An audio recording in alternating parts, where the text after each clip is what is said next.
very important today. And why it is important? Because these ideas, essentially, this patenting actually gives a protection for the student to basically take up a startup and go with courage. Because you have a startup, you do some product, you go to the market, become successful, somebody files a litigation saying this is my idea, you have stolen. And that essentially becomes a potential atom bomb for the student. So it is very, very important that these ideas get protected. Today, we have an AI-based tool, an Atmanirbhar AI-based tool from a company in Chandigarh, which basically takes up the idea and very quickly tells, these are all the competing patents. If you want to get a successful patent, these are all some of the things that you should take care. If I want to productize this, this is a total addressable market. These type of very, very pointed inputs come from this tool. And that is very, very important. And then the whole process of patenting has become very easy. Today you have to pay close to 2,000 rupees to file a patent and 4,000 rupees to expedite it. Within 18 months, the patent department in India will tell you whether this is granted or not. So I request all of you to please take up this very seriously and try to bring in a very important entrepreneurship culture within your institution where you file patents and let the students be proud owners of these patents, and with confidence they can go and build their own startups. IIT Madras has also opened the 10X program under our research park, where we are inviting colleges to come and take benefit of all the learnings that we have. We have around 400 startups with a total market valuation of 40,000 crores, which is around $5 billion. We want all of you to come and join this and take benefit of all the learnings, and let us work together to bring a very, very big, robust startup innovation and startup ecosystem in Tamil Nadu. And for Viksit Bharat, my belief is that this is the fundamental root problem that we need to address. Last, Indian knowledge system. Today we are governed by some of our previous educational systems which are more of an European style. But the Indian knowledge system has so much. For example, how do we introduce alphabets in Tamil? Aram Seyya Virumbu. So this A is basically taught to the kid with the very, very important moral value, societal value, saying do good things. So the way by which we have conceived of education, the way by which we have conceived of calculations today, mathematics calculation, I know how many people know about Pallanguli. Pallanguli is a game in Tamil Nadu which teaches you laws of numbers. It teaches you strategy. It teaches you complete addition. If the kid plays for 5 days Pallanguli, they can solve almost all the addition and subtraction problems till 6th standard. This is the way we have evolved, and this traditional knowledge system, what is the Bharatiya way of education, I think has to come up. And let us all aspire to bring in. So there is an Indian knowledge system that we are, which is now very prominently talked about. I think every institution must have at least a minor in Indian knowledge system. The student can do a BTech in computer science, but do a minor in Indian knowledge system, where we teach some of our own interesting ideas that have been part of our Indian knowledge system, part of our country in our ancient education system. And that is something which will also instill proud. Where did you learn it? It is from my education system. So that pride, that self-pride is extremely important if we have to face the world with supreme confidence. So with this I end here. So we have a very, very important agenda in front of us, friends. And we have to do it right. There is no question of doing it wrong. And we need to look at every aspect. I have tried to cover whatever aspect come into my limited understanding of this entire education scene. But we must go forward, and we will all work together as a kudumbam and as a family, and let us do something great for our state, Tamil Nadu, our country, and for our entire globe. Thank you very much.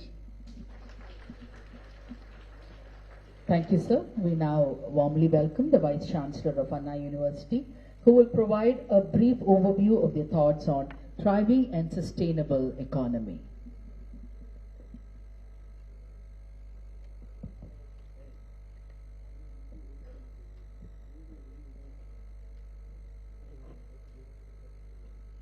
Very good morning to one and all.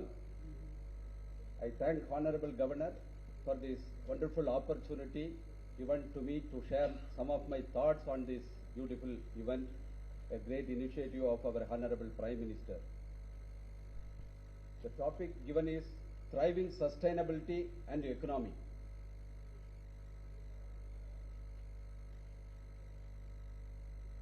Professor Kamagudi also mentioned initially about the sustainability, the need for sustainability. The whole world, the scientists, everybody understood this need for sustainable growth. This sustainable, all these years we have been talking about the environment sustainability, because in the last 2 decades, the most of the engineers' contribution, though it has given good lifestyle, that made very big disorder in the environment. All this engineering marvelous finally entered in the disorder in the environment. That we have realized only recently.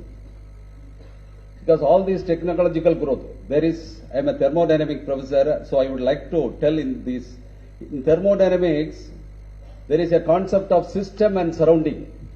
If we try to make a system perfect, it is possible at the cost of making disorder to the environment. That is law of nature. That system, if we forgot to bring the system holistic, something in the surrounding will get disorder. That's what we all forgot about this environment. So all this technological growth made a greater disorder to the environment. Now only we are trying to correct that disorder what has happened in this environment. In the same way, in the recent days, there is the economical growth is digital economy, knowledge economy. This digital economy and this internet, all these things is not only will create disorder in the environment, but it's also going to create greater disorder in the human system. This artificial intelligence, everything. So the social sustainability is also becoming more important in the coming days. So any event, if it is very fast, any growth, if it is very fast, there will be an associated disorder.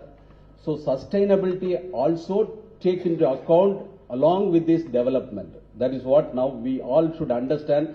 Otherwise, our India is going to grow very fast in the next 2 decades.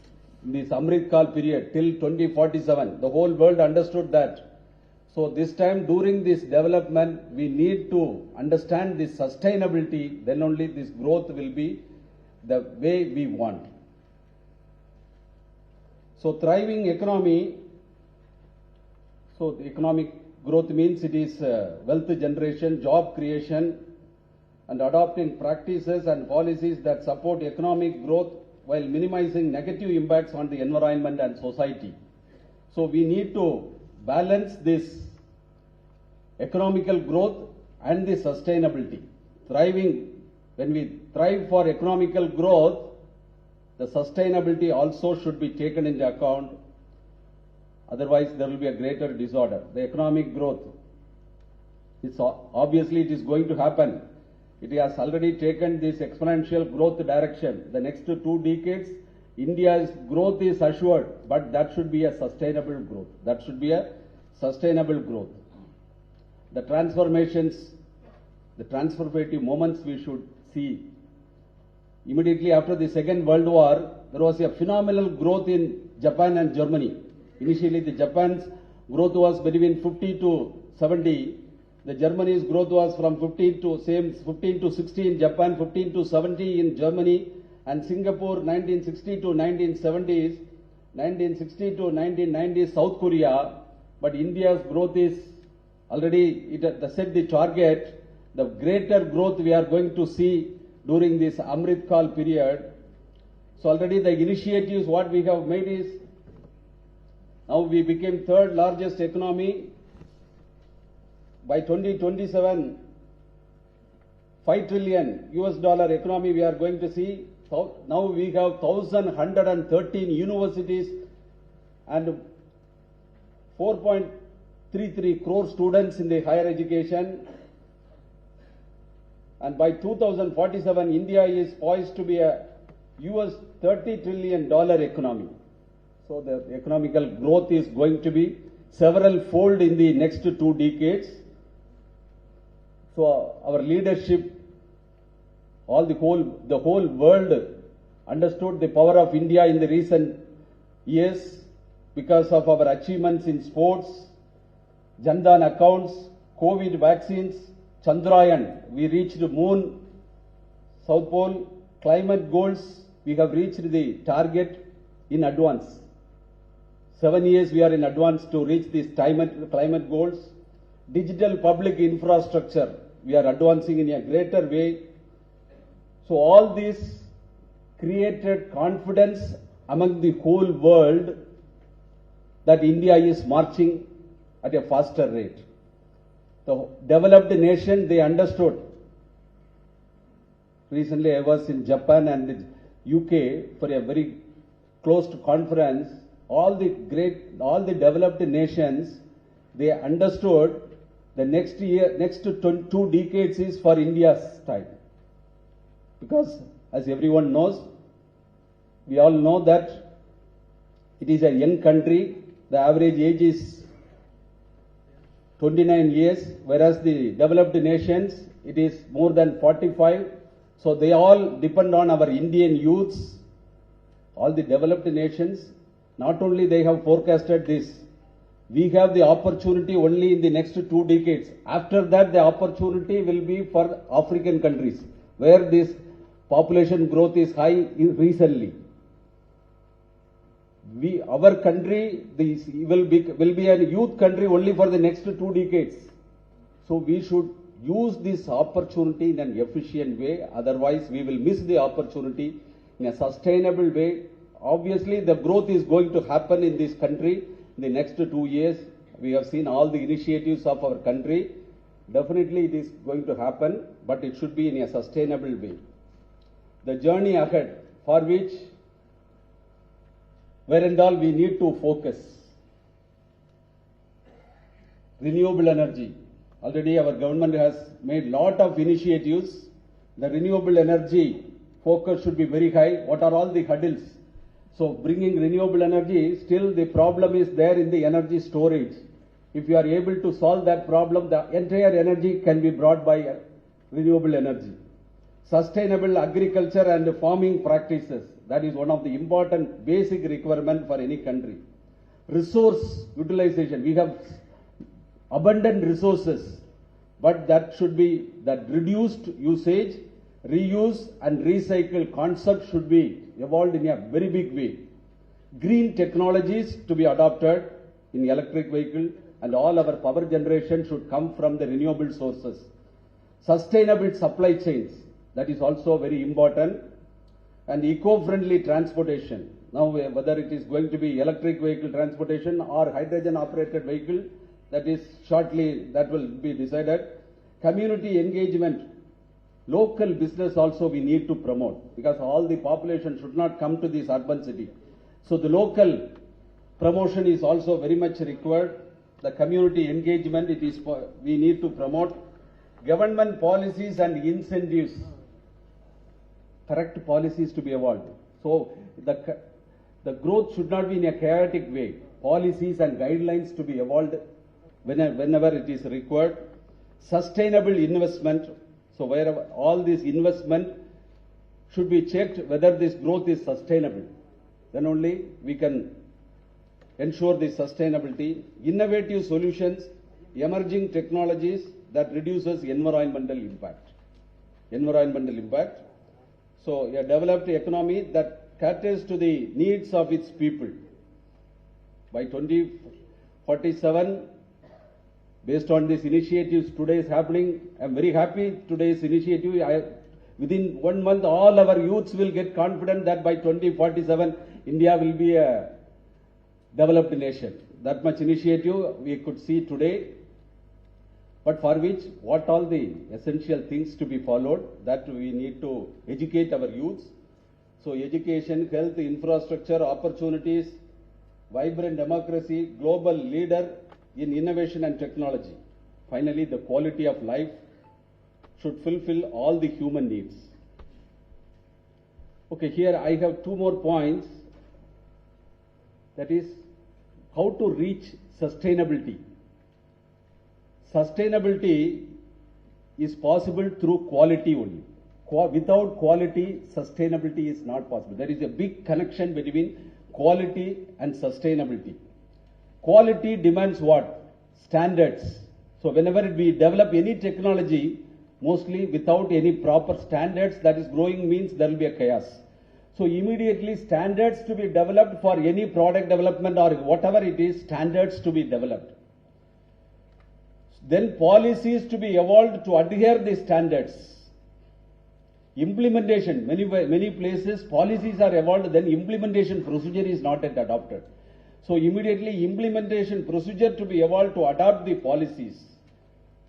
Finally, the transparency also should be there. Then only this, whatever we evolve, that will lead to sustainability. So transparency to be ensured in execution of procedures. These are the things, whatever technological development happening, without this, final sustainability is not possible. These are the procedures. Transparency finally lead to sustainability. And one more important point to my knowledge, whatever I feel, is education and awareness. Public should be conscious of the need of sustainability. The entire Indian should understand the need for sustainability. What is sustainability? The need for sustainability, the awareness to be created in a very big way. Only the educated people understanding the sustainability will not change the country. We need to create very big awareness, and the impact of lack of strength of and the strength of Indian tradition and values to be taught to all youth. So only the students should have this knowledge about the Indian tradition and heritage. That strength, if they have, they can speak boldly to this whole world. That is also very important. We need to tell about our strength to all the youths. Attitude development. Okay, in all these years, in the education system, Indian education system, the most important was to provide knowledge. But very recently, in the last 5 years, the whole country understood, rather than knowledge, skill is more important. But more than knowledge and skill, attitude is more important. Attitude. Without attitude, all this development, sustainability cannot be achieved. So attitude development is more important. That should come from the education side itself, otherwise it is very difficult. So for which universal human values to be taught in the education system, awareness to be created and impart education at school and college levels. Recently we have added these courses, yoga for human excellence, art of self-management, digital wellness. Nowadays the digital addiction is very high. So how to manage that? The digital wellness also we have framed as a 2-credit course, and the youth empowerment and skill. These 4 courses we have added as value-added courses to all the students. This semester only we have introduced. Recently I have seen the syllabus coined by our AICT, All India Institute for Technical Education. Very beautifully it is framed. Right. Human values, universal human values 1 and 2. The 1 we have already adopted for our the entry students in the induction program, 2 weeks. Every day, the 2 weeks morning, the universal human values only we have been teaching the last 5 years. But the second universal human value 2, it is introduced recently. So I have introduced all these courses, but I could see all these courses are inbuilt and made as a very beautiful course by AICT. I do not know whether it is in the other universities, because technical education, technical universities, are given this course by AICTE. It's a beautiful course. We are likely to introduce this in this next semester as a compulsory elective course to all the students. When they come during their course, they have to read. Definitely the attitude development will be there. So the sustainability in the growing economy, we need to impart attitude to the students. That is the most important thing, I feel. And then otherwise sustainability will fail during this growth. And the economy of India is ensured, definitely, but sustainability should be there. Swami Vivekananda said, stop not till the goal is reached. Now today our Honorable Prime Minister's vision of this dream of developed India at 2047, till that we should not stop till our goal is reached. Thank you for the opportunity.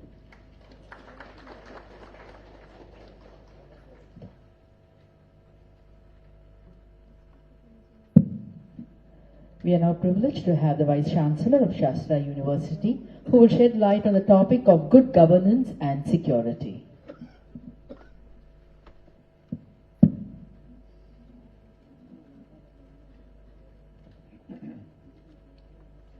Most revered and honorable Governor,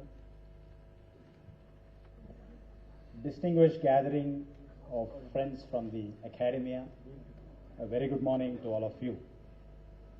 Actually, I am confronted with two challenges. The first one is to deliver a speech after listening to the Honorable Prime Minister's speech, whose words are still ringing and the ripple effect is yet to settle. And to compound that challenge, I have been asked by the organizers to talk on the topic of governance and security in the immediate presence of the Honorable Governor, who is an expert on both. So let me try my best to overcome these challenges. One of the few catchphrases from the Honorable Prime Minister's speech this morning, the first thing was that this Viksit Bharat 2047 exercise is a voice for youth workshop, which means it is very clear that the engagement has to be with the youth. And since it is a workshop, we have a lot of work to do, and we cannot be shopping for ideas from outside. It has to come from within our borders. So that is a very profound message that I could pick from the speech of the Prime Minister this morning, that this workshop cannot be achieved by individuals working in a scattered ecosystem. தனி மனுஷன் ஒருத்தர் வந்து கவலைப்பட்டா அதுல வந்து பிரயோஜனமே இல்லை. கூட்டு பிரார்த்தனை மாதிரி ஒரு கூட்டு கவலை வேணும். எல்லாரும் சேர்ந்து கவலைப்படணும். So when all of us get together and be concerned about the nation's progress, then that is the first step. And who better than higher education institutions, all of us getting together to make India a developed country by 2047. So that is why the timing is appropriate. The collective gathering of higher education institutions is also most appropriate. Then the topic governance and security. I am not going to get into the nuanced details of governance and security. It could be technology, it could be sciences, it could be geopolitics, it could be strategy and all of that. But I am just trying to give a very open position on two things that immediately struck me that can quickly align our thought process in this governance and security. The first thing is about a sense of ownership and the confidence in a nation. The sense of ownership, I think, is aligned to the first principle of governance. And our Prime Minister beautifully recalled that we have to take pride in the civilizational assets of our country. The country as a whole has a civilizational continuum that no country in the world enjoys. In fact, when the Indian Council for Research in International Economic Relations did a study in the early 2000s to understand the civilizational propensity of nations, they were surprised to know that the largest temple was in Cambodia, that there was some remote village in Vietnam that spoke Sanskrit, that there was a central university in Indonesia called the Sandipani University. And these are all examples to prove a point that a country did not exercise its military strength for its conquest, but rather it is its soft civilizational assets transcended boundaries and found presence very significantly in different countries across the globe. So this is the civilizational legacy that Bharat has, and we should own the civilizational assets. And how is this linked with governance? In corporate governance, I've always felt, and this is my opinion, that owner-led enterprises always do better than owner-less enterprises. When there is an enterprise that doesn't know who the owner is, everybody thinks that the problem will be solved by somebody else. In owner-led enterprises, it is the owner who comes and stands first because the stakes are high in an owner-led enterprise. So in governance, likewise, for the largest democracy like ours, and that is why we are called the mother of democracy, and we are the children of Bharat Mata, the mother of democracy, and the fundamental democratic micro unit is the citizen of the country. So every citizen must feel that they own some piece of the nation.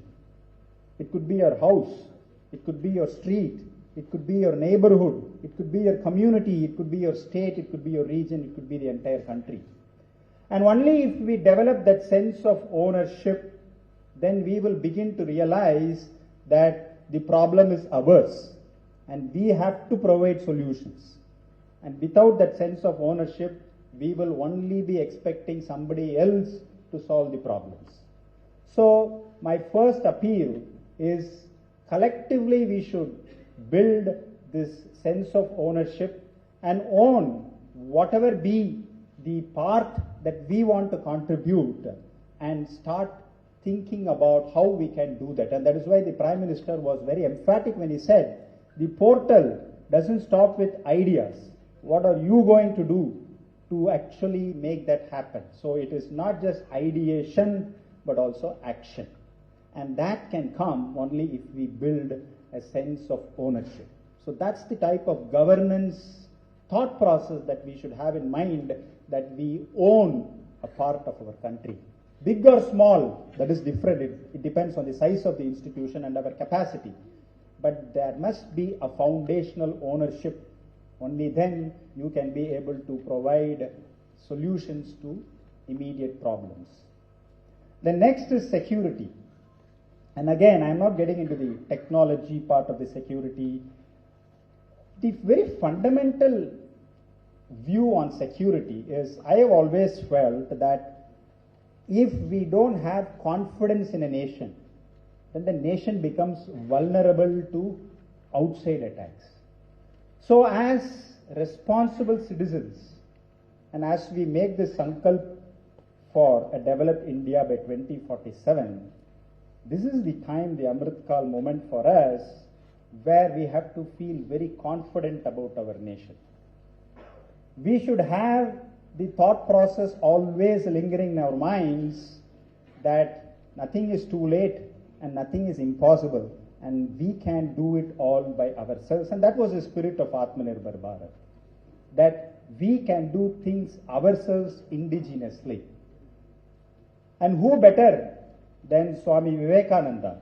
So Velraj was sharing Swami Vivekananda in his last slide, can send us a message on this particular day to build that sense of confidence which is directly linked with a nation's security. And all of you know, when Swami Vivekananda went and addressed the World Parliament of Religions in 1893, it was not just an exercise that happened just like that. Before going to Chicago, Swami Vivekananda actually toured the length and breadth of our country, saw the adverse situation. You had famines and floods across the country. And it is with that baggage Swami Vivekananda landed in Chicago in 1893, and any ordinary person would have just made an easy appeal to the world saying that we have problems, please come and help us. But it is the saintly, tall statesmanship of Swami Vivekananda who began his address, sisters and brothers, and I am told the applause that he received for his beginning part was actually, the duration of that applause was more than the speech itself. And he was telling the world that India is a superpower and it has solutions to the world problems. And remember the context in which he was speaking after looking at ravaged India before he landed in Chicago. And 4 years later, in a place not very far from Raj Bhavan, here in the beach side there in Swami Vivekananda's house in 1897, Swami Vivekananda made an appeal. And he said, I close my eyes today and I look at our country and I see that 50 years from now, 50 years from 1897, I can see Bharat Mata sitting on a high pedestal. And true to his words, we got our independence in 1947. Now the essence of this is that only if we have confidence in our own nation will we be able to put all the resources together and maximize on them to ensure that we don't have to rely on outside forces. The more and more there is reliance on outside forces, the more and more our security is porous. So that is why, I didn't want to dwell on the science and technology and other parts, but more on a very soft knowledge part of how it is essential that we need to develop both these dimensions which are directly linked to governance and security. One, the ownership of the nation, the confidence that the nation can do. And if we have this both together, then there is no stopping the growth of our country. And to do this, as the Prime Minister said, that we just cannot be agents of change, we have to be the beneficiaries of change. So we have to be institutions that have to catalyze this change. And as institutional leaders, we cannot, including myself, we cannot afford to be intellectual paratroopers. We have to be foot soldiers, get into the ground realities, work closely with our youthful student community. Because we know, the very popular adage, arise awake. Tomorrow as we wake up, we see a new rising India. We should also wake up to a new conscience that tells us that we have to own a piece of that rising India, and we have to be very confident about the civilizational assets that we have. And only if these two get together, then we will see a lot of activities that as responsible leaders of educational institutions we can do together to achieve this dream of a developed India by 2047. Thank you very much. Thank you, sir. We now eagerly await the Vice Chancellor of SRM Institute of Science and Technology, who will enlighten us on the subject of India in the world.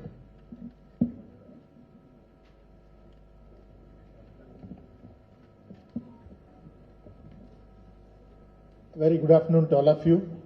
Honorable Governor of Tamil Nadu, distinguished academicians, it's quite a pleasure for me to share some of my thoughts on the given topic, India in the world. So I was trying to understand what exactly I should highlight. In my understanding, the topic leads to what made the world to look at India now. There are three essential things for every nation: the political, economical, and social. And now India aspires to become a global leader in innovation and technologies, a model for human development and social welfare, and a champion for environment sustainability. So these are the three areas where we want to lead in 2047. Now, having said that, there should be some path that is already there, laid by the Government of India, and as an institution, academic institution, how we can contribute further to realize the goal of India. So it is not the goal of the government, it is the goal of India. Now, the future is filled with challenges and unprecedented growth. A lot of opportunities are there. Professor Kamakodi and Professor Velraj were mentioning about sustainability. Sustainability is one of the important things India is looking at 2047. How we can become a global leader. So I thought of sharing some of the well-laid path by the government, and then give my thoughts to a few of them, what we can do in the institution to enhance those things. The first one is the technological advancement. So we have undergone the transformative journey under visionary government initiatives. One is the Digital India program, the other one is the startup program. When I say Digital India, digital literacy, we should reach everybody. That is the goal. And once everything is digital and the information reaches everybody seamlessly. And then with regard to the Startup India, it has become the cradle for innovation, where it supports the young entrepreneurs. We want employers more and not employees. So that's where the Startup India has come in place to provide vital support to startups through funding, mentorship, and tax benefits, fostering a thriving ecosystem. The other area is about the artificial intelligence. The government has already launched a program called National Artificial Intelligence Mission. Now, it is not that mere launch of such initiatives is sufficient, but how do you progress in those things is much more important. I can give you some examples. The India's UPI platform. In October 23, there were 11 billion transactions, and it is estimated that in another 18 months to 24 months, it will reach 20 billion, but we are capable of handling 100 billion transactions in a month. So it's already scaled up, and more people will be using that UPI. The other one is our first indigenous quantum computer. That's the progress that we have made. Make in India initiative, attracting substantial investments, promoting domestic production and reducing reliance on imports. The journey is a testament to our collective dedication to technological excellence, innovation, and the vision of self-reliant and digitally empowered India. Now here, I would like to take a break and see what we are doing in academic institutions. Whether it is a technical university or a comprehensive university or offering only a particular program, we always confine our students to do some project only in a particular domain related to their field of study. Why not we expand that horizon? A student from civil engineering, mechanical engineering, and computer, why don't they combine together and do some project? So that will create a lot of interdisciplinary.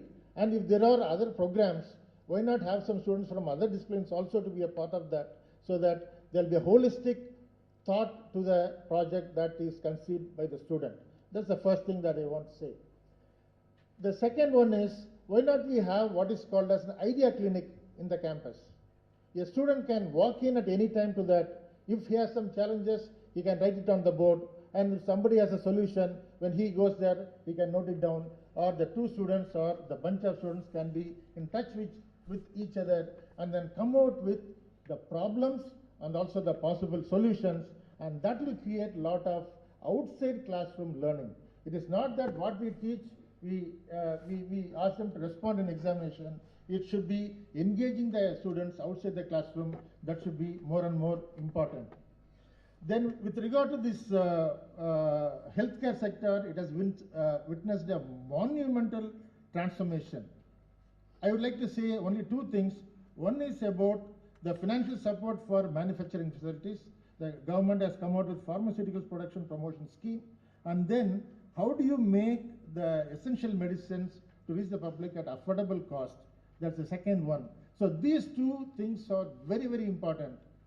Now the government has already initiated that if there are some pharmacy colleges and medical colleges, how we can augment this so that it reaches more people who are in the other side of the spectrum. Then Professor Kamagodi talked about the indigenous vaccine. That's the great self-reliance in vaccine development, and there are a lot of other things with regard to the health care. Now, is there a possibility for an engineering student to collaborate with the student in the medical education, who is pursuing medical program? Let them come sit together, solve a problem where technology can be of more help. So we should think of such things. Then the other thing that the government is more focused is about the renewable energy sources and reduction in the carbon emission. Are our campuses moving towards that or not? If you are not moving towards that, we need to have some sort of goal so that this year 10% of our energy is from renewable, next year 20%, 30%, 40%, so that we also move towards that. As a campus, if you move towards that, then ultimately it's a contribution to the nation. And during that process, we can involve more and more students in the project of converting that. They'll also learn and we'll also be happy that students are transforming the campuses. Then the space exploration and innovation, that I think we have what's called the Space Technology Incubation Center, where the students who are really interested to pursue some sort of research in space domain, there's an exclusive incubation center where more and more students can be a part of that.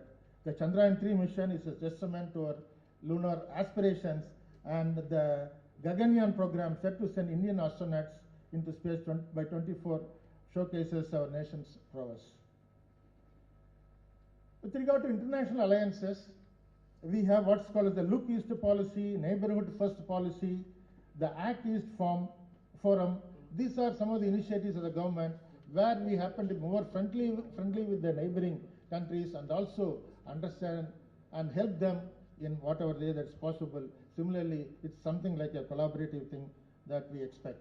Our impactful G20 presidency in 2023 underscores India's leadership in global governance and unwavering dedication to multilateralism.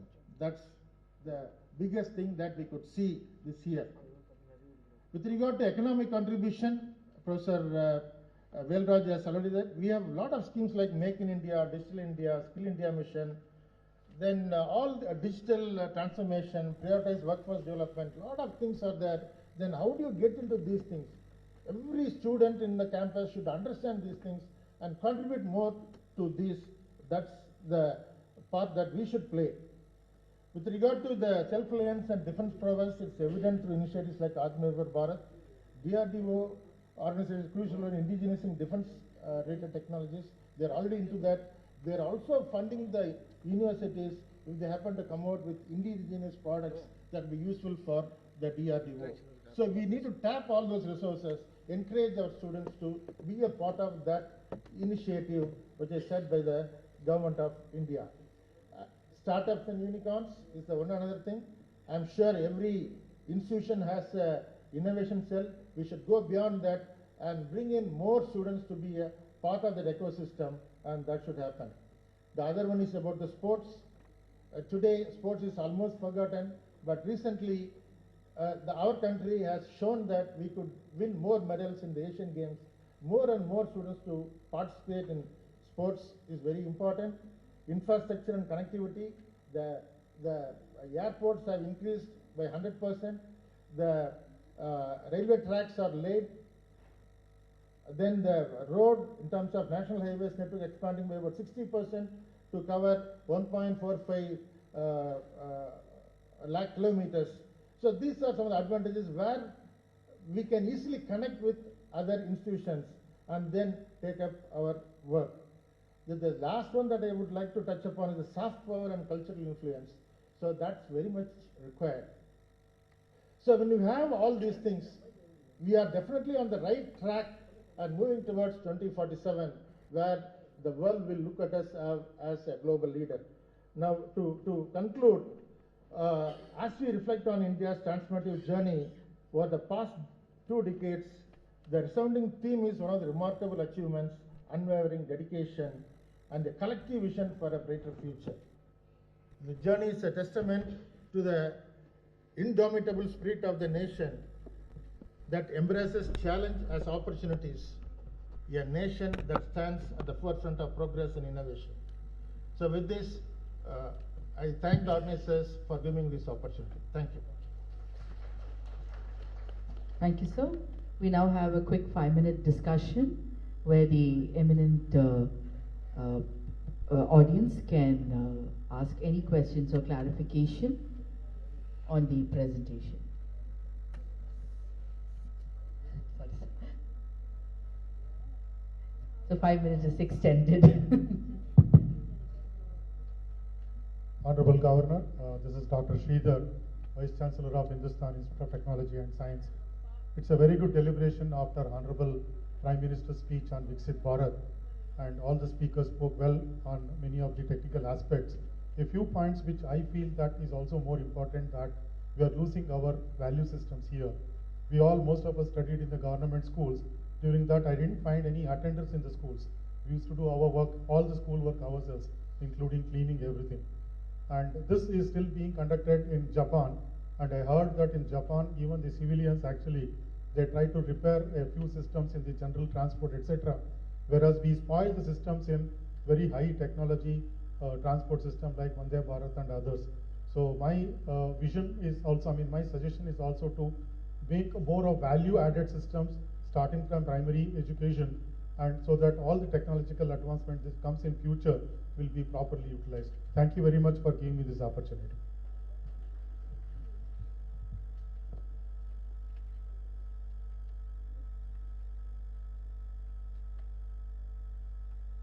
Good morning, sir, and thank you very much, sir, for providing me this opportunity.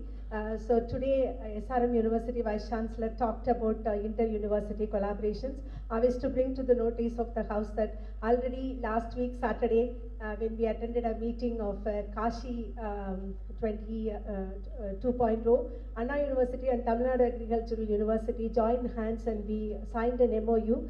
So the students will be spending part of the time in Agriculture University, and Agri-University students will spend part of the time in Anna University, so that we will take problem as a unique one and the solutions will be from both the technical universities. So this is the way we have taken it. Another important thing, sir, agriculture being one of the important area where we have to provide food, not only food, but we have to give nutritional security. We are making many other visionary effects in the Tamil Nadu Agricultural University. One thing is like bringing the students into the international platform by giving exposure through blended learning system, so that we get the knowledge anywhere from everywhere into the system itself. And another important thing is we are sending our students for a short-term training program and also for the twinning program to international countries as well as to the national leading institutes, so that their vision and their exposure gets widened. Another important thing is we have our own startup program. We have agribusiness directorate, and through which we have got 7 incubation centers, and our students are becoming, many students have become entrepreneurs. So they are becoming job providers rather than job seekers. So there are many things that we can do it, sir, together by interacting with each other. I'm sure the days are going to be very green for all of us with all our collaborative effort. Thank you so much, sir.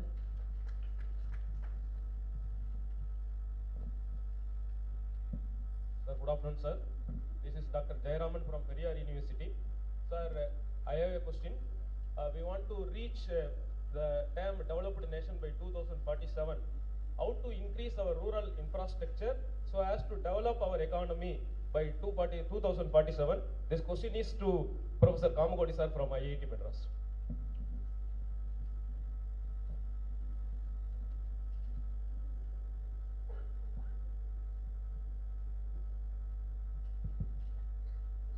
urban-rural divide is a very important aspect, as you had seen even in the Honorable Prime Minister's address. There are two important things that we need to take up. One is that we need to start having these rural interaction centers and rural technology centers, something like an Atal Innovation Lab, which is starting up in a very big way.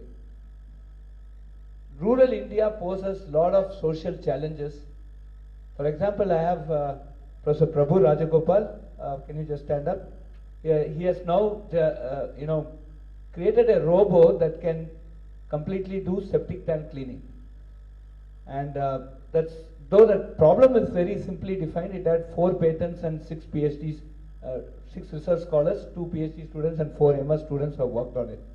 Now this is adopted by many panchayats. But some of the ideas for this actually came from a rural background.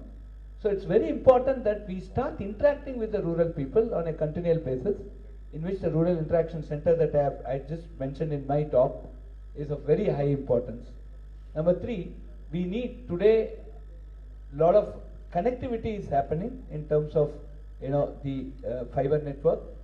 BharatNet is in a good shape. We need to exploit technologies like 5G to bring in more and more technology intervention into rural India. And agriculture is extremely important. If you look at the budget speech of the Honorable Finance Minister, there were 3 centers of excellence in AI, in artificial intelligence, that was announced. One was on health, another was on sustainable cities, and the third was on agriculture. Unless we boost, so we go by our important, Veda of Tamil says, "Ulundu Valvane Valvan Allah, Ulundu Pinsal Bhavar." That is something that we need to learn. And agriculture is going to be one important deciding factor.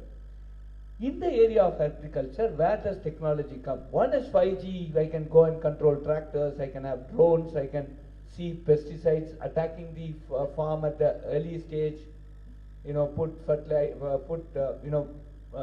repellents. As the Honorable Prime Minister also mentioned, that we remove chemical fertilizers, bring in more organic farming. These are all one part of the story.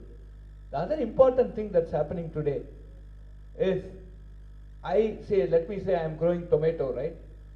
So I know that day after tomorrow morning the tomato will rot. Till tomorrow evening nobody comes, and tomorrow evening they say you sell it or go it. So I essentially do a desperate sell, right? And I get say 1 rupee per kg, while tomato here is 77 rupees per kg today morning I bought. Okay, so this is the real thing. Ultimately the farmer is not really getting the benefit of the sale proceeds. I think this is something which we need to address through technology. One such thing that I recently witnessed in Murugappa Polytechnic, if people are close to Avadi, you can go and see that. They have developed their example, I'm quoting, where an education institution can play a role. They have developed a phase change material based cooling unit, which can keep the temperature around 8 to 14 degrees centigrade. It works on sun, and there is a phase change material with a very difficult concept in chemical plus chemistry, chemical engineering plus chemistry, where and thermodynamics of course, where this material keeps the power for the night. So the whole night it essentially, that phase change material through the thermal battery that is there runs the cooling unit. And so we are able to maintain 24/7 the temperature at the 8 to 12 degrees. And they can store, they demonstrated something where can store 1 ton of tomatoes. This type of a cold storage facility you keep in, I think this desperate sell, it gives more power for the farmer. At the same time, when you want to create such type of cold storage, we can't again now take 1 gigawatt of power. We need to use renewable energy. So there's a very outstanding example of how technology can go and impact the rural India.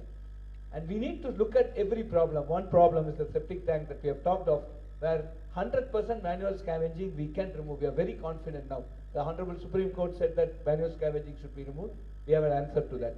Similarly, this cold storage. So many problems come up. Microgrids, microplastic removal, recycling jobs.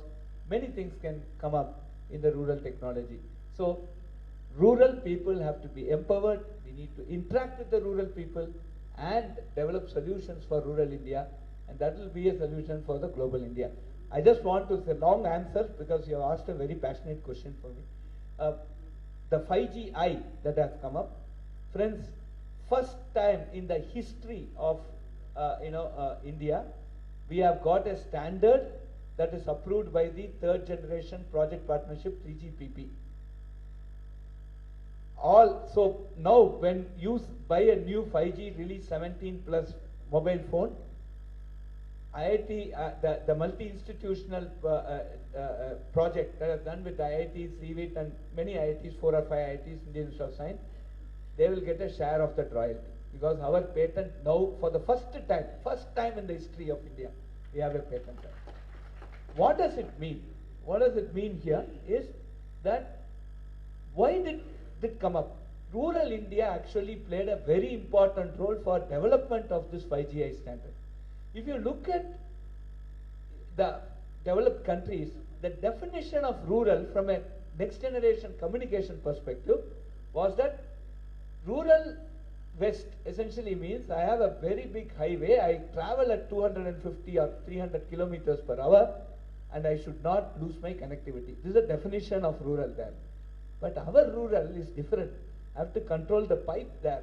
I have to control the drone there. I have to control the tractor movement. I need to have autonomous weeding machines, right? So we have a different goal. So from rural India came out the concept of what we call as low mobility, large coverage, LMLC. How do I deploy? And we are also having not infinite resource for energy. We need to also consume energy. So how can I deploy very few base stations but have a large coverage? This LMLC was an idea mooted by rural India, and that gave us a lot of people worked on it. And today, coincidentally, this evening we are transferring technology of that radio access network RAN to Tejas network, which is also an indigenous company and which will be deploying the 4G of BSNL very shortly. We are transferring this technology this evening. Viksit Bharat ka good beginning from IIT, very good open that. So, friends, rural India will play a very important role. We must work very, very closely with the rural India, tap the children, tap the intelligence there and grow. So, these I hope I have given an elaborate, convincing answer to you. Thank you. Honorable Chancellor, sir, I am Dr. Rangarajan from University of Madras.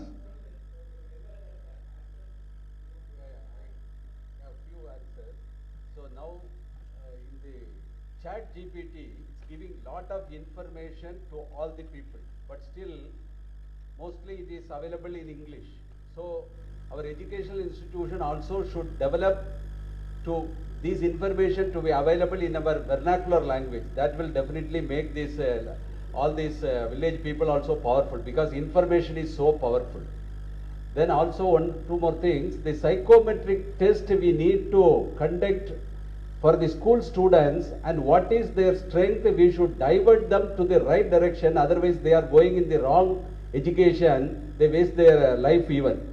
So the psychometric test as a university education is, we need to bring in the school level itself to assess the potential of the students, and we should direct them in the right direction. That is two important things. I feel it is very useful to make these rural youngsters powerful. Honorable Chancellor, sir, and respected. Excuse me, sorry, just one more answer that we want to add. Coming to rural, this is a very, very important topic. Thank you very much. If there is a prize for the best question, I will give it for this. Okay, right? Health is also becoming extremely important. So, rural health is something that we need to take care, especially in the case of pregnancy related disorders, handling them, and then eye treatment. Tamil Nadu has been a forerunner for this.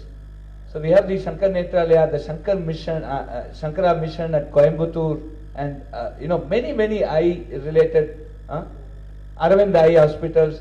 So we have been doing, say, millions of such surgeries on a yearly basis. So treatment for eye, treatment for pre-pregnancy, pre-delivery, treatment for health of the woman to reduce the mortality due to pregnancy. These are also very important technological intervention that we need to do. So in this direction, if you look at again the union budget, the AI for Health also has, the AI Center of Excellence also has health as one of the important things. So I am sure SRM and many universities are working in this direction. So we must collectively form one center for public health. We have a health technology innovation center at IIT Madras, which we are working with many institutions. The head of the STIC, Professor Mohan Shankar, please, he is also here. So we would try to work on health, specifically rural health. How do we go screen patients there? How do we get quality data from that? And how do we analyze that data and reach quality expert doctor treatments from the city to the rural India? That is going to be very high in our priority. So these are all some things, as you talked about rural India, our commitment to that rural India. Thank you very much. Can I say now? Absolutely. Honorable Chancellor Sir, Honorable Vice Chancellors and other dignitaries. I am Rangarajan from University of Madras. That we have been talking enough about industry and academic cooperation or collaboration, what you call it as. But what I come across, the problem is that we have adopted in our syllabus everything with the help of the industry people. But when the question of implementing it, there is a practical difficulty that I cannot bring those people into a regular structure. That we should think again. And second part is that with regard to Viksit Bharat, the Honorable Prime Minister's initiative, I request the institutions to appoint or fix the champions and coordinators and steering committee to take it to the next level. Thank you. So I have an answer to your question. So the government today has introduced professors of practice and we can appoint professor of practice. Many institutions I have, I'm sure you can add. So you can bring them at any point of time. There is a definite structure now. So I think 10% or 20%, there is some percentage also fixed there. Professors of practice are playing a very important role today in many institutions. Please look at your UGC regulations and see that how you go operationalize that, right? So this is very, very important. And these people bring in the industry culture. And as you rightly said, yes, syllabuses are modified by bringing industry people into your board of studies and trying to change the syllabus patterns. But then to basically bring in that industry experience, that last mile experience, today professor of practice is playing a very role. It's not just industry, but we are extremely benefited by bringing people from the armed forces. Today we have people from Air Force, we have people from Army, we have people from Navy. We have also people retired from civil services who are coming and immensely contributing to many of our developments here. So please look at the POP practice. Good afternoon to all of you, sir. I am Professor Raja from Gandhigram Rural University, because our additional Vice Chancellor Dr. Kamakoti sir said that the rural is very important, where we have been doing the real experiment in the grassroots level, where we have started the community college as well as the Yamaha training school. Through that, 100% skill-oriented training is going on, 100% employment. So, industry tie-up is much more important as we go on, think about the scaling, upskilling and reskilling. And also the UGC is pondering over that the industry and academia tie-up is much more important. This is a great success stories that we have. And we also have the associations with the Burugaba Chettiar group, where the rural 8th standard, 10th standard students, they have been admitted there. Within 2 years, they become the real entrepreneur as well as they join in their industry. So this is how the rural students, the unemployed and unemployable students are being treated, and they got the job. This is the success story. This is for your time. Thank you.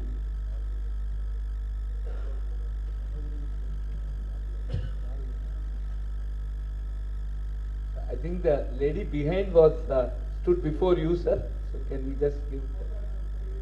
Yeah. So let she talk. Good afternoon, Honorable Governor, sir, and good afternoon to all. I'm Dr. Rupa from Bharatiya University.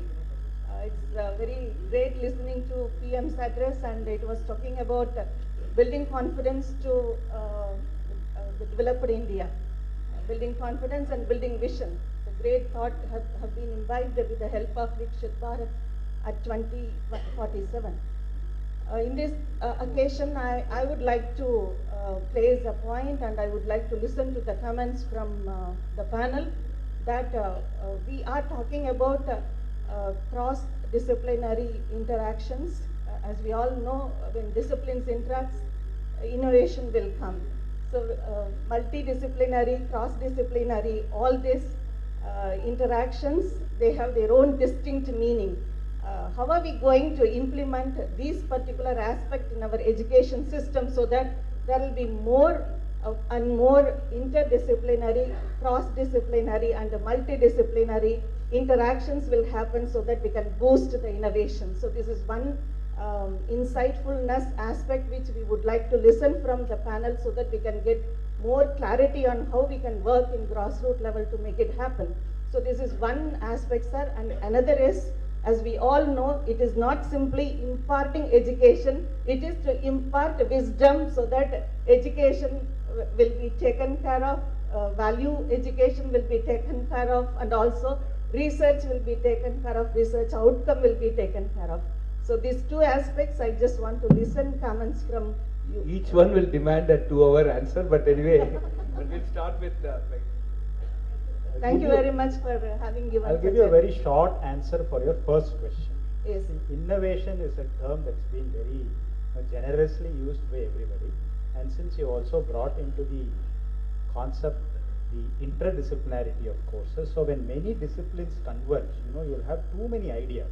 So the first challenge that as educationists you have to surmount is to choose an idea that you feel is innovative. So how do you choose that? So if you are able to choose the right idea, half of the problem is solved. Now, have you heard of this IDEO when? There is an IDEO organization that is actually known for its creative innovations. So the IDEO when diagram says innovation is a convergence of three things. One, human desirability, which means there should be some need for human beings. Human desirability, science and technological feasibility. So it should be feasible to address it using science and technology. And third is economic viability, whether we can scale it up. So the convergence of these three, that there is human desirability, there is S&T feasibility, and economic viability. If your ideas can address all these three, then you have an innovative idea. So work on that idea. Otherwise, you'll have too many ideas and you will get lost in ideas itself.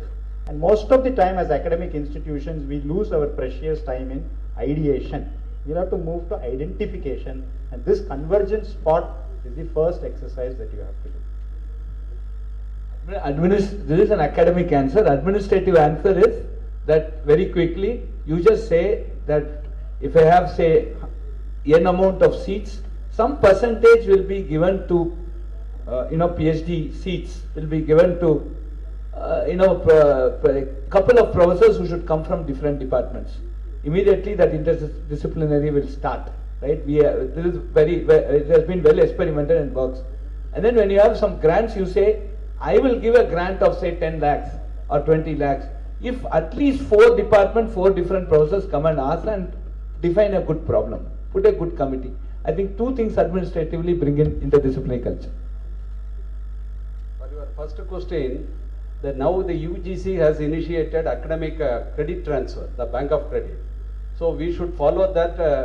We cannot create ecosystem for all discipline. Now, for example, we have we made an MOU with the medical university to send our students to medical college. Like that with the agricultural university to send our students to agricultural university, we have made a MOU. So that the knowledge, the transdisciplinary knowledge the students will get, that in the coming years transdisciplinary is the only solution, that we need to have very good MOU among the state universities itself. That is one thing. The second question, spirituality in education is the ultimate solution that we need to bring in the education system. That's what I have to do. Thank you. Ma'am, I think the mindset of the administrators is the challenge. Why not we look at the low-hanging fruit, the projects? For a semester they are free. Why don't you allow them to partner with somebody else doing in some department? Get them in. We'll start from there. Then things will slowly pick up and everybody will accept the change. So bringing in a small change is the first step. With that we can definitely make a progress. We faced a lot of challenges at SRM earlier. Today we are very, very comfortable. Thank you. Honorable Governor and respected dignitary, I am Thirumal Olavan from Nurul Islam Center for Higher Education, a non-minority institution located in Kanyakumari. Now, when our Honorable Prime Minister was explaining about the Viksit Bharat 2047, I was little ambitious because India's current GDP is 2.66 trillion, which he wants to make it by 2047 into $30 trillion of United States of America. But I just switched on the internet, as our professor said, chat bat around. It gives the answer there itself. It says that United States has got 20 trillion GDP, but it is growing at the rate of only 2% per annum. But at the same time, China, which has 14 trillion of GDP, is growing at the rate of 3%. Whereas India, last time the finance minister said, is growing at the rate of 8% per annum. And so, every year it is tripling the GDP as that of United States of America. So, by my back of the cover calculation, by 2053, India will definitely overtake United States of America, because US has hardly 227 years of history. India has 2000 years and more. And as the knowledge system pointed out, in Delhi we have Qutub Minar, and nearby there is an iron pillar. Yeah, please, sir, please. So under these circumstances, by inculcating the Indian knowledge system, which was technologically advanced, starting from the iron pillar in near Qutub Minar to Tanjavur temple, all things have been proved. And so if we inculcate and convert at least 50% of our graduates by teaching them the entrepreneurship, and India will become a superpower as our Prime Minister has envisioned. We request you to ask questions, and like mic to the last.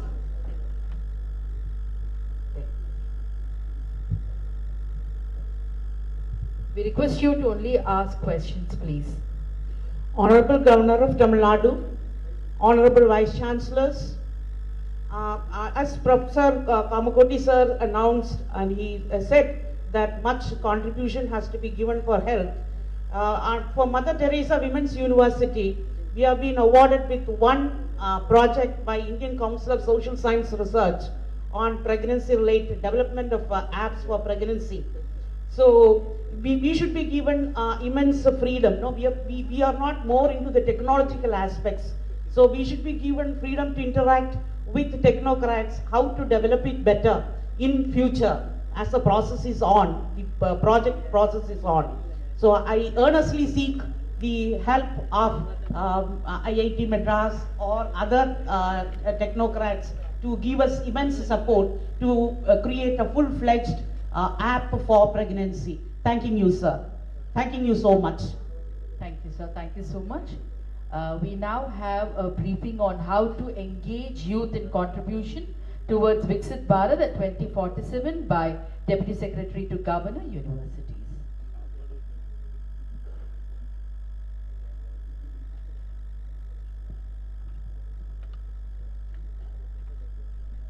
I extend a warm welcome to our Honorable Governor Chancellor, dignitaries on the dais, distinguished Vice Chancellors and faculties of state universities, private universities and central institutions. I feel privileged to provide the briefing on the standard operating procedure to be followed by the institutions and universities to facilitate a campaign for idea sharing to the students for Voice of Youth towards Viksit Bharat. Honorable Prime Minister has invited the youth of our nation to participate in this ambitious and transformative agenda, that is ideas from youth for Viksit Bharat. I would like to highlight there are predefined specific procedures formulated by Niti Aayog for institutions and students to be followed. A copy of the standard operating procedure is being distributed to every one of the participants here. Please go through this. We request you to kindly go through the procedure clearly and to discuss on the modalities that can be adopted in the engaging the students to share their ideas in the website. We request you all to highlight the significance of Viksit Bharat to the students and to motivate them to submit their ideas before December 25th of this year, because this is the last date for submission. To streamline this process, we request you to appoint a nodal officer or ambassador, as he told, immediately for your institution so that he can facilitate and speed up the process. A dedicated Viksit Bharat Ideation Center to be established immediately. This will monitor the progress of this initiative in your institutions. A social media campaign should be conducted by utilizing hashtag Ideas for Viksit Bharat that is being displayed in the screen. The quick response code of Viksit Bharat that is developed by mygov.in should be prominently featured on your official websites and official social media platforms. Then institutions should organize Viksit Bharat Utsav, which encompasses debates, discussions, or any other innovative activities. Institutions equipped with community radios can organize interactive sessions among the students and faculty. A web page is developed on mygov.in, that is Ideas for Vision of Viksit Bharat at 2047 for sharing the ideas. Please guide the students. Students should log into the portal using their own credentials. They will be directed to their questionnaire page where they can share their ideas. Students will have to contribute their suggestions in 3 points. Point number 1, how should the Viksit Bharat look like in 2047 in different aspects? Point number 2, what do we need to do to reach this goal? Point number 3, what can that individual student do to make the Viksit Bharat at 2047 possible? Upon submission, a certificate will be sent to the respective email ID of the student and the student can download it. Students can share their selfies along with the certificate in their social media pages. This will motivate the other students to share their ideas in the website. Organize special campaigns to ensure the contribution of ideas by all the students in your institutions.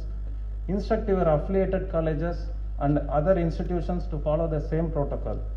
Organize outreach activities to ensure maximum participation by the students. The faculty members gathered here may take the lead in encouraging and motivating the students. Rajbhavan have received an email along with a web page link and a quick response code. This email will be pushed to all the universities and institutions today. We request you to send the mail along with the link of the web page to all the students of your institutions and universities to their respective email ID. Now, I request you all to have a meaningful deliberation on how to motivate and engage the students of your universities and institutions to share their idea in the Viksit Bharat web page. Thank you. So we request you to have a quick deliberation on exploring the potential methods of how this can be taken forward. We request you to make it crisp, short, and to the point. The different possibilities.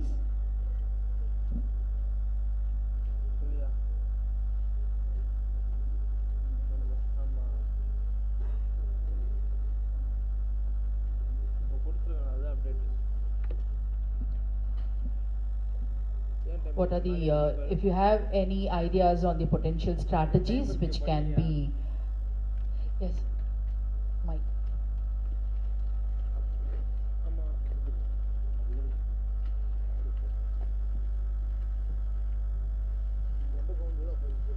Honorable Governor, the Vice Chancellors on the dais. I'm Dr. P. Chitramani from Avanashlingam University. Might be as a continuation of the previous deliberations and also as part of this, how we can really take Viksit Bharat to a higher extent is, here there is a divide between grassroots institutions and premier institutions. Excuse me, madam. Deliberations will continue. It is not just the beginning, and there is no, it has to continue. Right now, this session is, you know, an SOP, a draft SOP has been circulated. Now, this SOP has to be implemented. On this, there are suggestions. On that, please limit it to that. Yes. Yeah.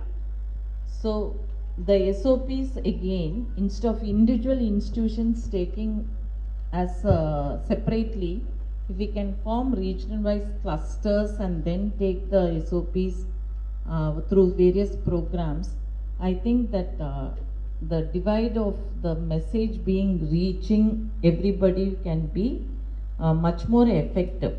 That's what I meant to say. Instead of individual institutions taking it. Madam, already the portal is MyGov, so there's a single portal where all the questions are going to give. And then the hashtag is also given, which will consolidate all this. Sir. So if you search on the hashtag, all the suggestions come. Yes, so the clustering is already done in some sense. Yes, And sir, so but the actual doing from the That's what, grassroots whatever you're going to institutions do. might not happen. Sorry, madam, if you just It look will at need more training when it comes to a no, if you just look at the SOP very clearly, this is already talking about consolidation. Just go through the SOP. Yes, sir. Yeah. Might be they might not even get into the website or the portal. Yeah, and give we their have only ideas. 11 days. December Yes, sir. 22nd is the last. Yes, December 25th is the last. We have 14 days. And the steps done here essentially has completely looked into what consolidation you are going Yes, to do. sir. Thank you, sir. Yes, sir. Please.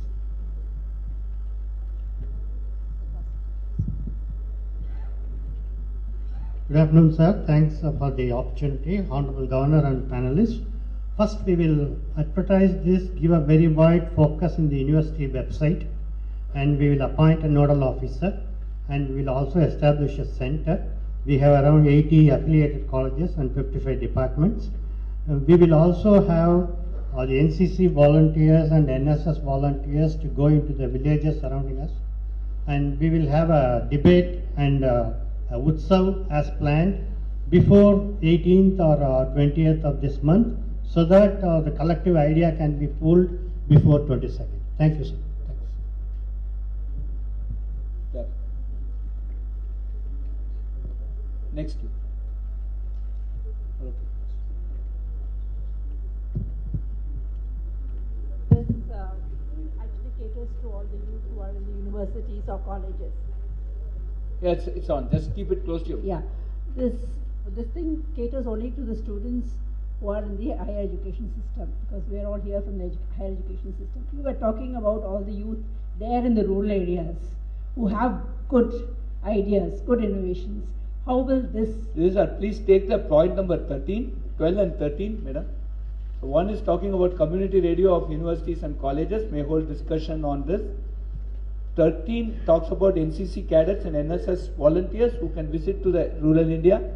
Please take the collections and bring it. How many community radios are there across the country? No, that's what. How will we reach all the youth there in the rural areas? So again, the point is we have a limited time here, and then we do have so many institutions.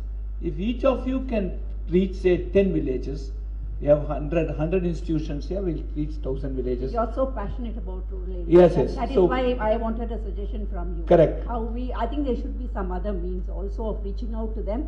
I'm sure there are plenty of innovative ideas in the rural areas. So nothing stops us from actually sharing the hashtag to the village, but whether they will be in a position to understand the hashtag and tweet is a question here. So whatever is possible within this limited point of time, I think the role of NCC, NSS and youth of your respective institution will play a crucial role to get this thing. Yeah, I come from an institute, sir, Rajiv Gandhi National Institute Very of good. Youth Development, Yes. where we are focusing on the NSS volunteers Sure. and NYKS also. Sure. So we will try to reach them Absolutely. in the rural areas, but again I don't know how we reach those youth who are out of the system. Yeah, because it also needs some amount of consolidation. I think NSS volunteers can consolidate and put. One is having the idea, another is to put it in a framework which is, going in and, people can understand and act upon it. Yeah, Thank sure. you. Thank you. That blue shirt, blue, yeah. Sir, excuse me. So he stood before you. Okay. Yeah, please continue. Yeah. Question, just suggestion, please. I am from Alagappa University, which has been set at rural background, actually. We do have our own community radio station through which we can propagate these ideas and awareness. And also we practicing village engagement program. We adapted 20-30 villages. In that villages, we can organize such a camp, special camps, in order to make sense about these programs. That's all. Thank you. The blue shirt.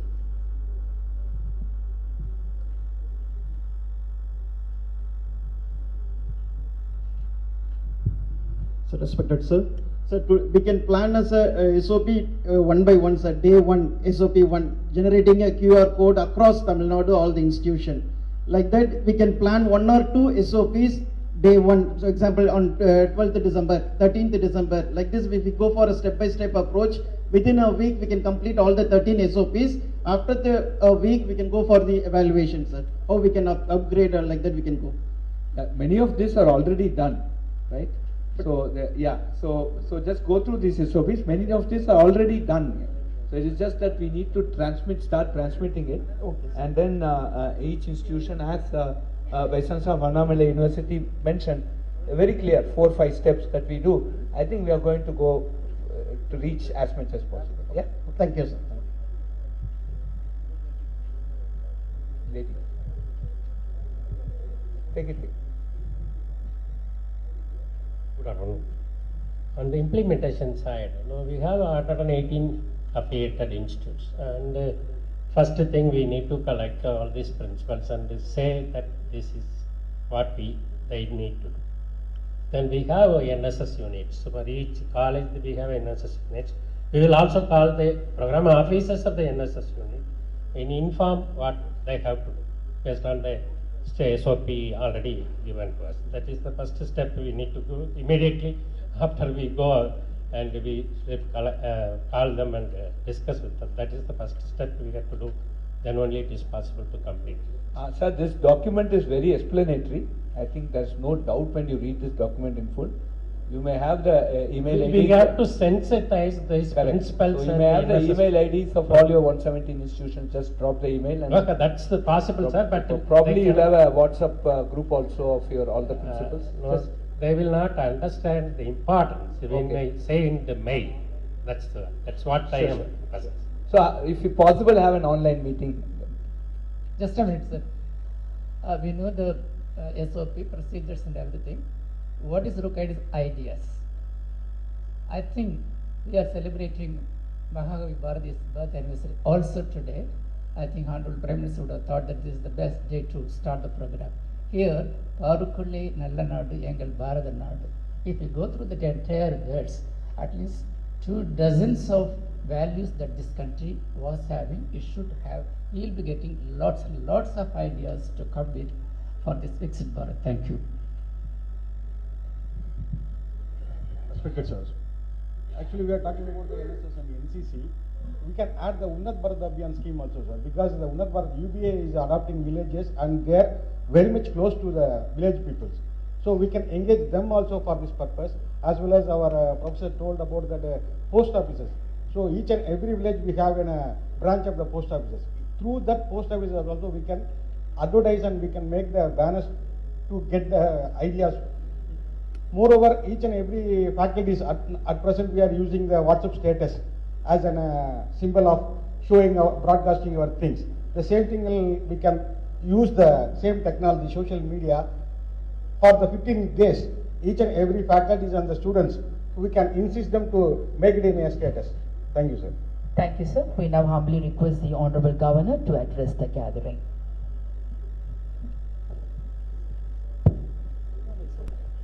behind here.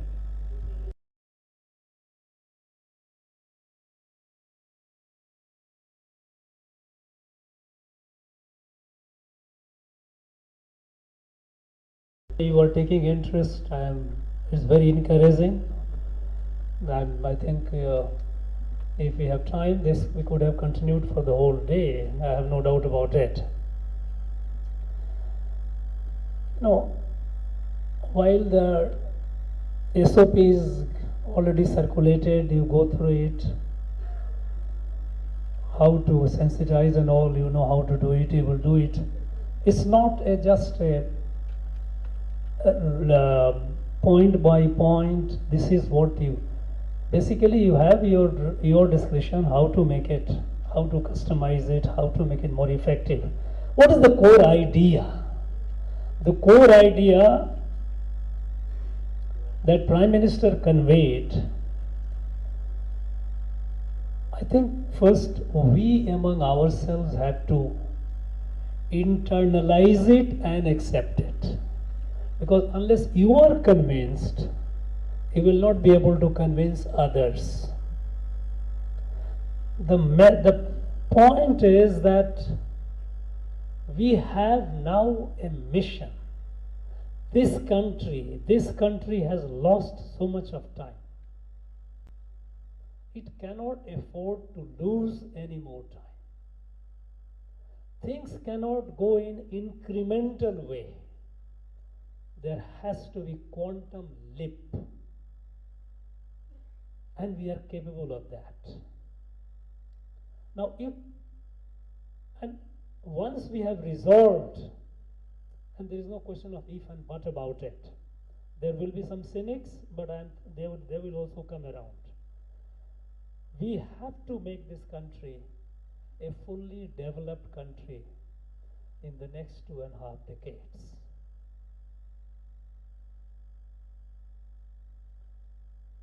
And Prime Minister mentioned an expression, a term, in which the most crucial role will be that of the Amrit generation.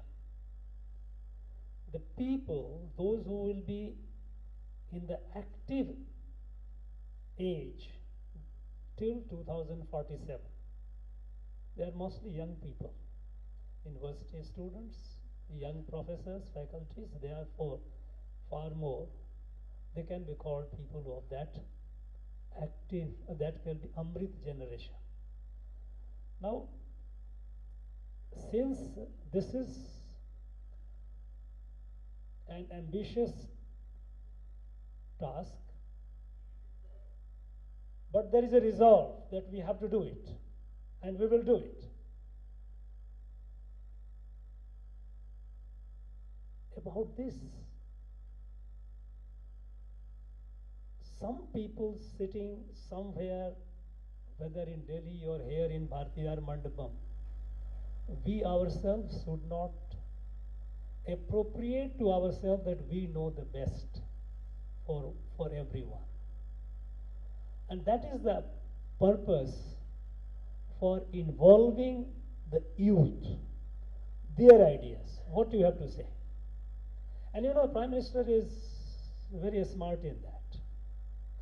You may not know how many millions and millions of mail that he receives. And there is a system by which it is filtered and brought to his notice, what the system that creates that, yes, these are worthy of it, and that is how.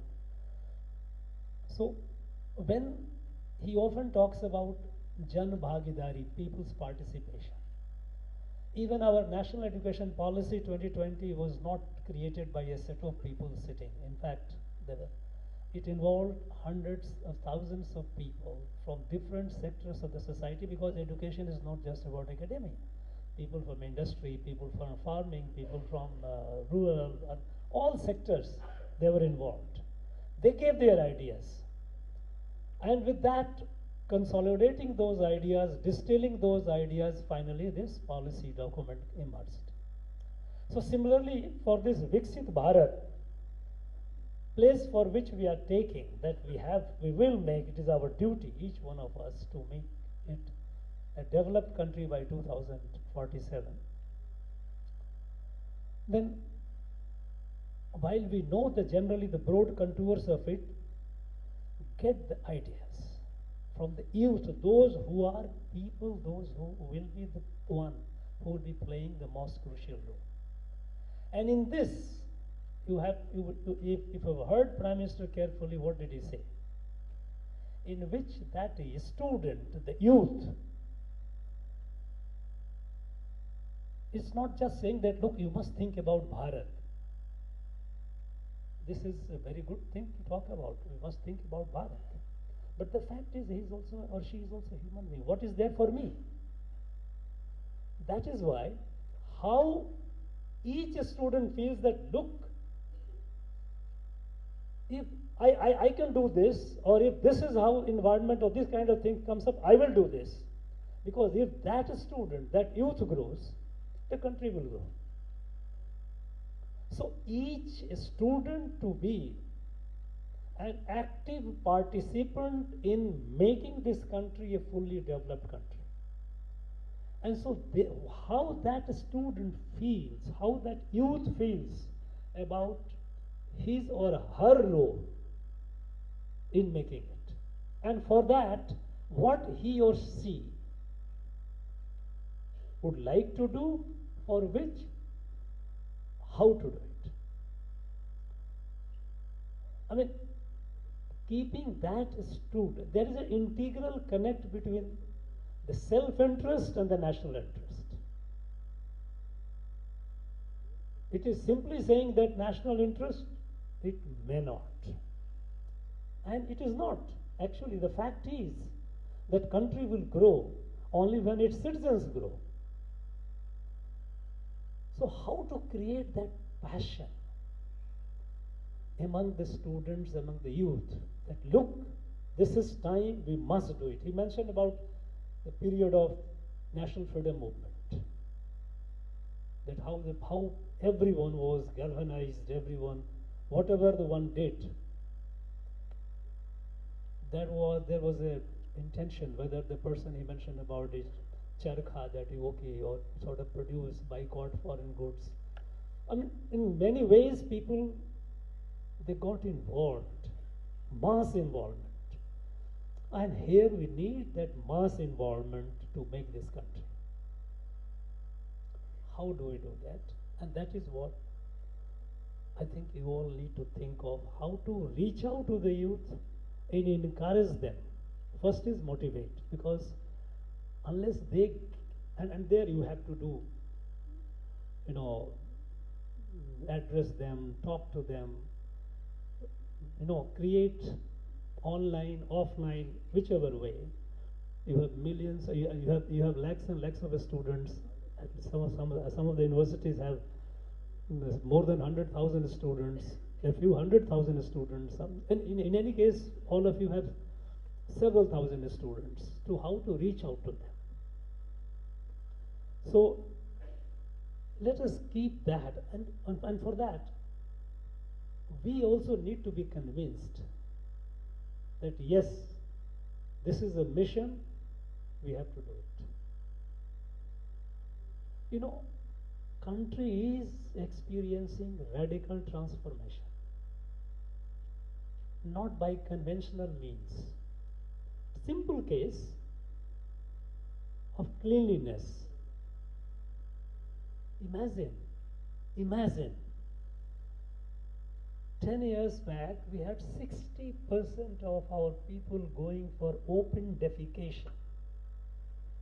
And we know what it means.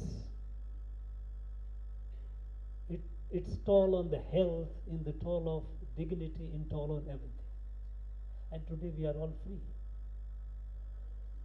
At that point of time, when it started, how can you? It is a cultural issue. It is not very easy. You cannot do it. But it happened. And it happened several years ago. Officially by 2019, India had become ODF, open defecation free country. Involvement. Now you say, the digital India, democratization of technology. How this digital India digital technology reached the person, the remotest person in the village. It happened. When it started, there were many critics, many scholars who said, how could it be? But it happened. Today, with so much of connectivity, digital connectivity, and the trinity of JAM, Jandhan, Aadhaar, and mobile, it is bringing a revolutionary transformation. We all talked about, gender gap. It is bridging. Even any data that you take, 40 crore people have taken 23 lakhs crore rupees as mudra loan. Average loan is of 75,000. Somebody has started a tea shop and has started a business. 23 lakhs crore for money, with 40 crore people receiving it. It was possible because of this, and within a short time, opening account, zero balance account. There were many critics who said, what is the fun? What is the zero account, opening an account? Somebody sending money or what? Why should I open an account? And when it comes to women empowerment, half of these accounts are of women. Now, this thinking, the new thinking, new way of solving the problem, approaching it. Imagine the leakage, corruption, how it has come down. How the beneficiaries, now 40 million houses built without much hassle. One doesn't have to go to run around offices, banks and offices time and again, back and forth. So this transformation is happening. If today we are the fastest growing economy, it is not just for nothing. The old metric of measuring employment, measuring progress is no longer valid. The fact that 40 crore people who have taken 23 lakhs crore rupees and started their own business and working in a small way, smaller big way, they are all now, not only they are with the dignity, they are earning their livelihood. Some of them are also creating job opportunities for others. So, in major transformation happening, and there is no reason why we have to have any element or trace of cynicism that we cannot do it. Imagine, in just less than 6-7 years, our solar energy we have jumped by almost more than 20%. I mean, less than 3 gigawatt to almost 70 gigawatt capacity. How did it happen? It happened because people got into it. Now that, yes, we were talking about innovation. Innovation has to be. I think many of you, I'm sure you must have read the report of World Intellectual Property Organization, WIPO. The 2022, there was 31% increase in patent application in India. Never happened in any country before. 31% increase in patent applications. People are coming with it. Our young people are coming up with the new ideas, patenting it. I'm sure many of them would be registered. So, this transformation is happening. We have to give it a push. And we have to involve our youth in that. How to reach out to youth? First, you must imbibe that commitment in yourself. We have all been talking about our taking pride in our heritage. We all talk about it. That we are inheritor of a proud tradition, very advanced, developed civilization. But I feel sad when I find from university a letter coming to me where the quote is either from Shakespeare or somebody from US or Germany or somewhere, so and so said that. Why? I am afraid. It has Professor Velraj mentioned about this, about the languages, how to make the information available in other. And he used the word what? Vernacular. But how many of us we know that what is vernacular? My dear friends, Subramaniam Bharati, today it is his day, I am just recalling. In 1916, when the British, they had started the cultural colonization of this country and started killing the local languages. There is a college, Ami Pachayappa College. Its principal, J.C. Rawle, he delivered a lecture in, there were a lot of all the British people in the academia, they were all, and the officials, they were all talking about primacy of English language. English language is the only language which they said I was capable of teaching science, and even he used the word even history. And Subramaniam Bharati gave a reply to that. It came in Hindu. I don't know how many of you have read it. Vernacular is a word that literally means language of the slave. V-E-R-N, vern is a Latin word which means slave. For British, only language was English. Rest was Indian languages were all gibberish, language of the slaves. But it has got into our psyche so much, we very frequently use the word vernacular. Why can't we say languages? J.C. Rawle says, none of the South Indian vernaculars are fit to teach science or history. Subramaniam Bharati responds, and when in the response he writes, he wrote to Hindu. When he uses the quote of J.C. Rawle, principle, wherever he used the word vernacular, he put in the bracket the word S-I-C, sick. I don't agree with this man. This is not a vernacular. He said Tamil is far more superior for scientific and accurate expression than English. This colonization of mind. When we say that we should be proud of are we familiarizing ourselves with this? Do we see that yes, there are a lot of good. When I find people writing theses and books comparing Tiruvalluvar with Shakespeare, I find it's a humiliation. How can it be? In the north, somebody said, Kalidas was the Shakespeare of India. You should have said Shakespeare was the Kalidas of English. I mean, that could have been understood, but it shows them. We need to liberate ourselves. I don't know how many of you have read the book, Indianized States of East Asia, actually Southeast Asia and East Asia, by George Sedis. He's a French professor, a scholar who has spent 40 years plus in entire Southeast Asia. And there he says how Indian influence was there all around, except for the northern part of the Vietnam, which was close to China West. He comes with a documentary evidence. You read this. The name of the book is Indianized States of Southeast Asia, George Sedis. You let us not make it somebody because I say yes, our heritage is great. Yeah, our heritage is great.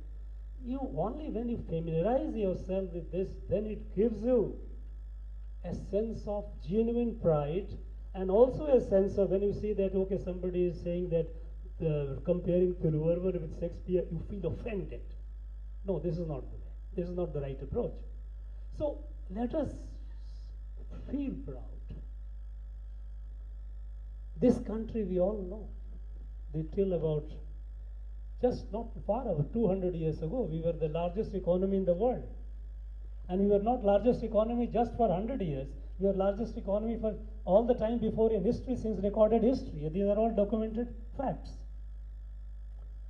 In all fields, science and technology everywhere. Not that what I am saying that no, that day science and technology was far ahead than ours. I am not one of those bigots. But the fact is When our country was the largest economy in the world for over 1700 years, there must have been sufficient backing of science and technology. And that is what you find in our exports, our manufacturing. Once we are familiar with that, I have mentioned at some times I have mentioned in some places that not far too back, 1840, when the largest British company, the iron and steel company Sheffield, they sent about 1,000 metric ton of iron to Madras port. People didn't buy even 1 metric ton. And when the company asked why, and the governor here wrote a reply, it's a beautiful reply. He says, nobody here will buy your steel. Why? Because steel is a cottage industry here. There were more than 10,000 smelting plants in this country for making steel. People made at the need based 2 metric ton, half a metric ton, depending on wherever there was a need. And the second, the quality of steel is better than that of Sheffield. And it is a matter of record. Go to the archive, you will see it. There are copies here. I saw it in London, but the copies are here. They came, Sheffield sent the team. They spent long time, the entire team is studying how Indians are making steel. And having learned it by government order, they closed all this. So we have to take genuine pride in it. So we need to first be convinced and take it forward. There will be, we don't say that we will have 100% youth contributing to it, but let us take the message to the maximum. Let us take it to the colleges, affiliated colleges. Let there be discussions there, involve them. And in the age of digital technology, it's not very difficult. Let's do it.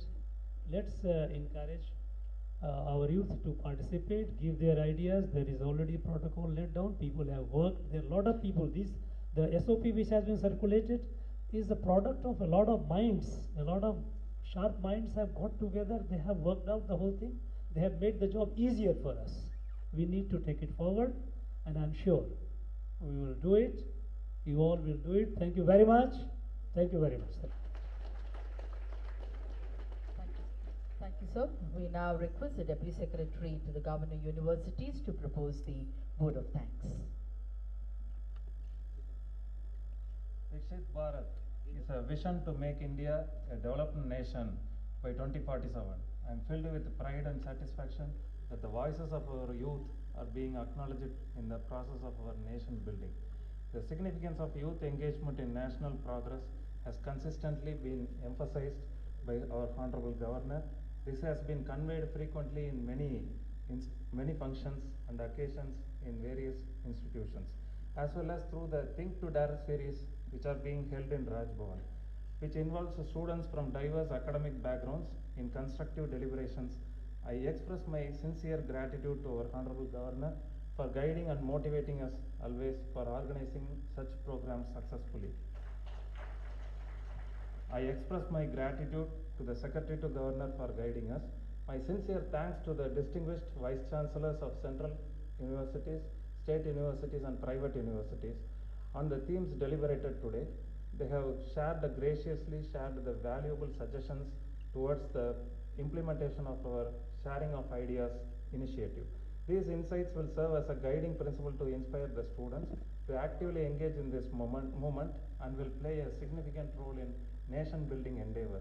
I express my gratitude to Niti Aayog and Ministry of Education, Government of India for effectively spearheading the program and for outreach efforts of the program using meticulously devised procedures. I express my thanks to all the faculty members for their participation. Their presence is crucial as they will play a pivotal role in guiding and inspiring the students through their enlightening lectures on Viksit Bharat. These lectures will serve as a catalyst motivating the students to make substantial contribution on idea sharing. I extend my sincere thanks to press and media persons I am grateful for the unwavering support of the committed team of Raj Bhavan. Once again, I thank you everyone. அனைவருக்கும் நன்றி. Ladies and gentlemen, we request you all to raise for the national.